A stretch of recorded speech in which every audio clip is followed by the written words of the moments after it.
Good morning and aloha from Hawaii. Aw, look how excited I was. Little did I know that the footage that I got from that day was going to be total crap. What's going on, guys? Welcome back to the channel. So, quick backstory. A couple weeks ago, we were in Hawaii. We were there for a friend's wedding and a very much needed family vacation. And I had the opportunity to kind of walk around Waikiki Beach, and my plan was to do 2 POV photo shoots, one at sunrise and the other one at sunset. So I grabbed my camera, did my intro, slapped the GoPro onto my chest, turned that bad boy on, took off, and that's when everything went to shit. The footage was so blown out. It's GoPro footage, there's not a lot of dynamic range to begin with, so I couldn't really do much with that footage. It's just so bright, you can't even see what it is I'm doing. Oh, and if you think that's bad, take a look at the sunset footage that I got. Like, dear God, man, have you not ever filmed a POV photo shoot before? Obviously not. And now before you ask me in the comments, Chris, why didn't you just check the footage when you got back to the hotel? You could have just refilmed the sunrise POV shoot, or at the very least, you could have just saved your sunset footage. 'Cause I'm an idiot. Honestly, when I got back to the hotel room, we had to get ready to go and get breakfast, and then we had to grab a few other things before we got to the wedding. I really didn't have a lot of time to even think about that. Plus, I was on vacation. My brain turned off. We'll go with that. Okay, so what actually happened was my exposure compensation became locked. There are 3 different ways that you can kind of set up your exposure in a GoPro. First off, when the GoPro is actually turned on, press and hold your finger into the middle of the screen and a little square outline will show up. Now you can move it around the outside of the middle of the screen. This is where all your auto exposure settings are, and that's pretty much self-explanatory.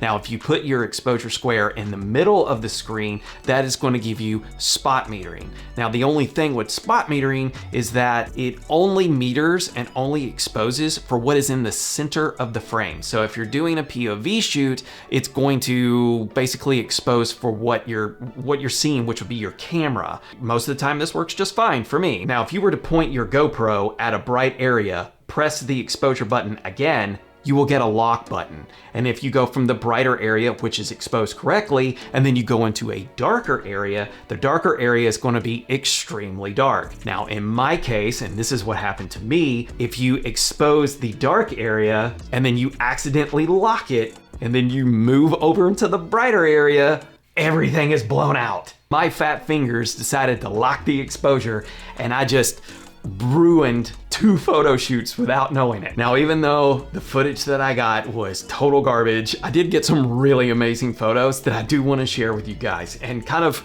give you an insight of why I took the photos and what was actually happening in the story behind the shots. So starting right off the bat, this is the shot of the statue in Waikiki Beach of the Duke. I am going to butcher his name, and I'll just leave it down below because I don't want to disrespect this statue at all. This shot is 2 people just kind of watching the surfers. I like the silhouettes of the trees that kind of frame them on either side. This is typical at Waikiki Beach. This is what you're going to see if you're walking early in the morning. Everybody's watching the surfers, which is really fun to do. This group of friends was really awesome to kind of watch. It was just really kind of cool to catch like a moment in the life of someone who lives in Hawaii, who just gets up in the morning and goes and surf. I really like this shot. This guy was standing by himself on a retaining wall, watching the surfers like so many other people were. And this is just like one of those private solitude moments. And I just quickly walked around behind him, fired off a few shots, which was great because the moment I finished taking the pictures, he walked right off.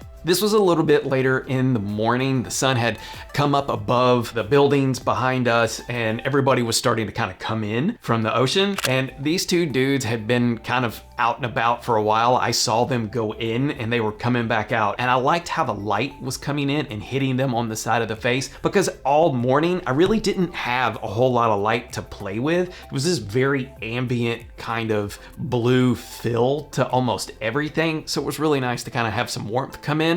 So this was kind of wrapping up my POV morning shoot at that point in time. So when I went out and did my photo shoot at sunset, we had a storm the day before. It rained a lot. So you had lots of swells, you had a lot of spray in the air, you had a lot of rough water coming in and off of the beach, and it kind of gave this atmospheric feel, which was so cool. This dad and his son were the coolest subjects to photograph. I was walking out onto the retaining wall and he was talking to his son about getting out, going and surfing. I just kind of grabbed a few shots, which was really cool. This is probably one of my favorite shots of the entire lot. This is the same guy with his son. He decided to walk down the retaining wall and he was going to jump in a little bit further. So I kind of followed him with my camera, thinking in my mind to get a silhouette of him walking with his surfboard, and it turned out fantastic. I love it. Now walking back, I was walking along the beach, the sun was getting lower. This guy was insane. He was running out into the water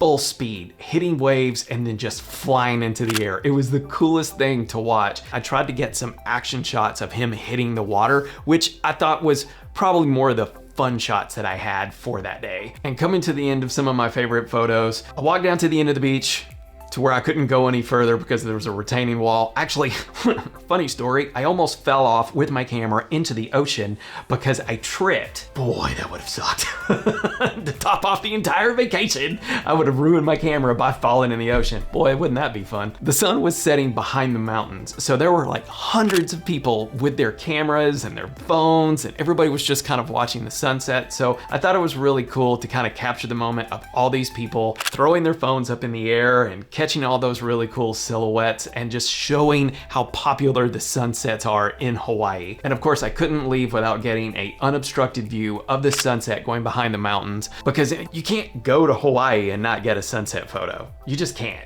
It was nice to kind of watch the sun go down, capture that last little fleeting moment, and then I just headed home. And that was it. And that is going to wrap it up for this video for today. Guys, if you are planning on doing any kind of POV, street photography, or anything of that nature, please take it from me, learn from my mistake. Make sure that your exposure is not locked and it is exposed correctly, because you don't want to get back to the hotel after hours of wonderful footage and find out that it is just complete trash and you're going to be gutted. I was destroyed when I found that out. If you got anything out of this video, give it a like. I'd greatly appreciate it. Subscribe if you are not already. I do notice that a large portion of you are not subscribed to my channel. So if you're liking the videos that I'm putting out, please consider subscribing and hit the bell so you get notified whenever I post new videos. And I will see you guys in the next video. All right, see ya.